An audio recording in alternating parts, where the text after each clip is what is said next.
Dans les archives historiques, les reines sont souvent reléguées au second plan, tandis que les rois brandissaient des épées, conquéraient des terres et perdaient parfois la tête. Au figuré comme au littéral, les reines géraient souvent discrètement les royaumes, assuraient la succession et survivaient à leurs maris excentriques, sauf exception. Gouverner un pays peut vraiment vous épuiser. Aujourd'hui, nous allons donc découvrir les morts les plus étranges des reines à travers l'histoire. Mais avant d'aller plus loin, assurez-vous de vous être abonné à Weird History. Ensuite, descendez dans les commentaires et dites-nous quelles autres absurdités royales vous aimeriez découvrir. D'accord, ne perdez pas la tête.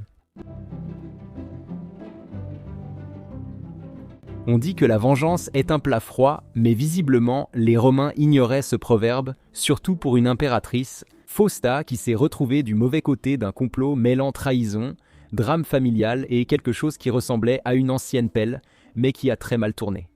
Certains récits lient la mort de Fausta à une séance de tarot ratée, mais les raisons et circonstances de sa disparition demeurent ténor floues. Ce que l'on sait dresse un tableau à la fois tragique et comique de la dysfonction impériale. Il semble que son beau-fils, Crispus, et son mari, Constantin, aient eu un désaccord malheureux qui a laissé Crispus mort et Constantin plein de remords. Et Fausta ressemblant étrangement à la coupable. L'empereur jugea que pour résoudre sa culpabilité, il fallait littéralement augmenter la température. La mort de Fausta, causée par un bain romain trop chaud, en fait une grande opposante aux soins de bien-être. C'est quoi déjà la métaphore de la grenouille dans l'eau bouillante ? Trop tôt.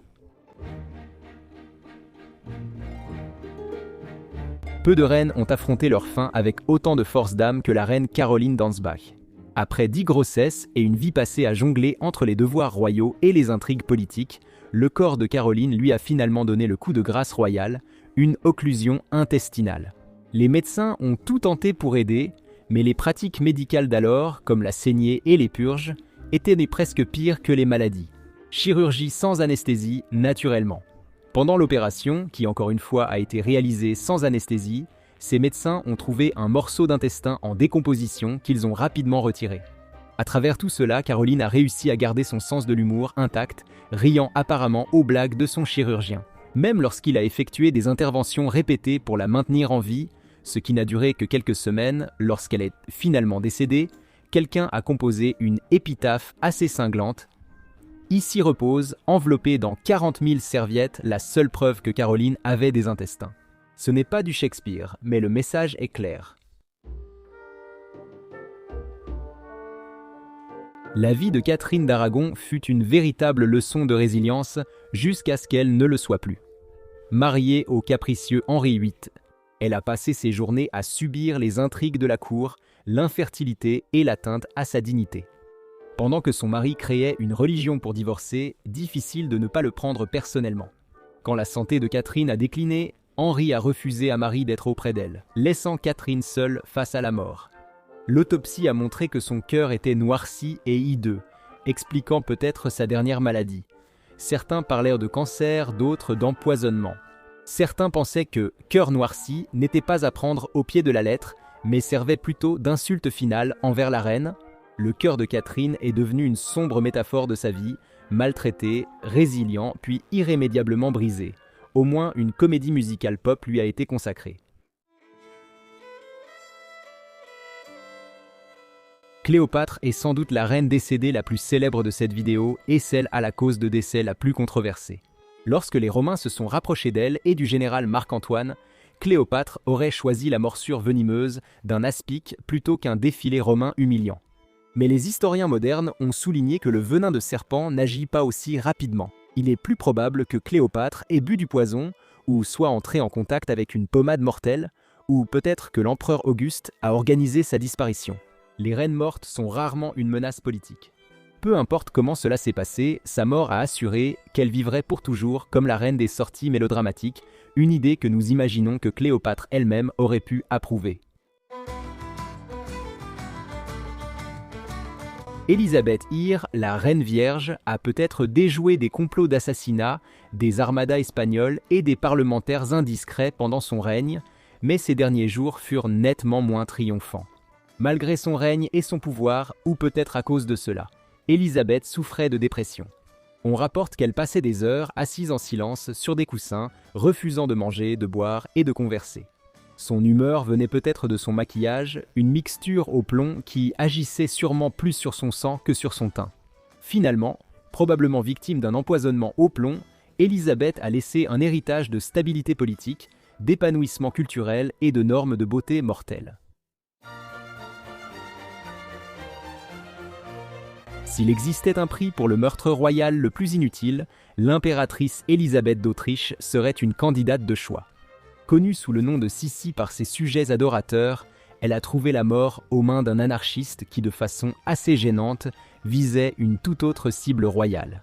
Poignardée avec une lime aiguisée dans les rues de Genève, Sissi a d'abord minimisé l'attaque, pour s'effondrer plus tard à cause de blessures internes. Son assassin, Luigi Luceni, voulait faire une déclaration politique.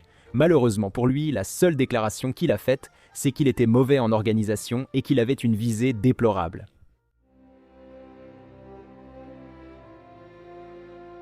Hatshepsut, l'une des pharaones les plus prospères de l'Égypte antique, a laissé derrière elle un héritage de réalisations monumentales et un mystère entourant sa mort. Son beau-fils, Thoutmôsis III, semble avoir activement tenté d'effacer son héritage, ce qui aurait pu inclure l'effacement d'Hatshepsut elle-même.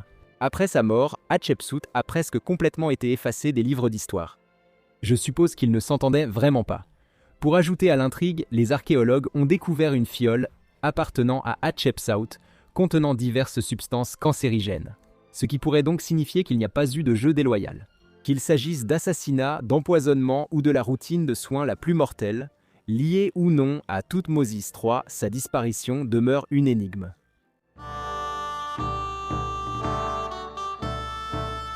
Les empereurs romains n'étaient guère connus pour leur valeur familiale, et l'ascension d'Agrippine la jeune aurait inclus plusieurs maris mystérieusement décédés. Mais son assassinat par son fils Néron a porté les querelles familiales à un autre niveau. Ayant décidé que leur relation mère-fils avait fait son temps, Néron invita Agrippine à dîner et lui offrit un bateau pliable pour son voyage de retour. Malheureusement, le bateau s'est effondré, ce qu'Agrippine aurait dû prévoir, c'était un bateau pliable. Elle a survécu à l'épreuve et a nagé jusqu'à la rive. Agacé que sa ruse n'ait pas fonctionné, Néron envoya des voyous pour finir le travail. Ainsi s'est achevée la vie d'Agrippine, qui a apporté quelques contributions positives, dont peut-être la version romaine du feuilleton télévisé. La reine Zénobie de Palmyre était le genre de dirigeante qui n'attendait pas que l'histoire se fasse. Elle la créait elle-même. Après de nombreux dirigeants et factions en guerre, Zénobie en avait assez d'être ignorée. À la tête d'une rébellion contre Rome, elle déclara l'indépendance et se tailla un empire à elle.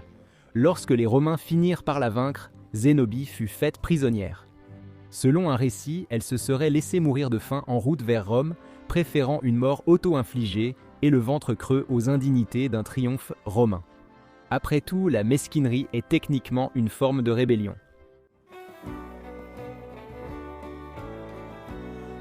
La chute de Marie-Antoinette était moins liée à ses actions directes qu'à ce qu'elle symbolisait, de grandes coiffures et des goûts encore plus extravagants. Accusée de haute trahison et de ruiner la France par ses tenues, elle incarne l'excès royal lors de la Révolution française. Son procès était joué d'avance et elle reçut rapidement un rendez-vous avec la veuve. Cependant, la plupart des faits retenus sur Marie-Antoinette, comme sa phrase « qu'il mange de la brioche », ont été démentis par les historiens.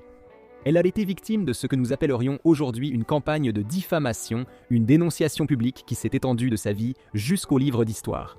Pourtant, dans ses derniers instants, l'ex-reine de France a montré un sang-froid remarquable, s'excusant auprès de son bourreau pour lui avoir marché sur le pied. Tout bien considéré, il était probablement prêt à laisser passer cela. L'histoire n'est pas toujours tendre avec les membres de la royauté. Que leur fin ait été tragique, étrange ou carrément ridicule, ils ont souvent payé le prix de leur pouvoir.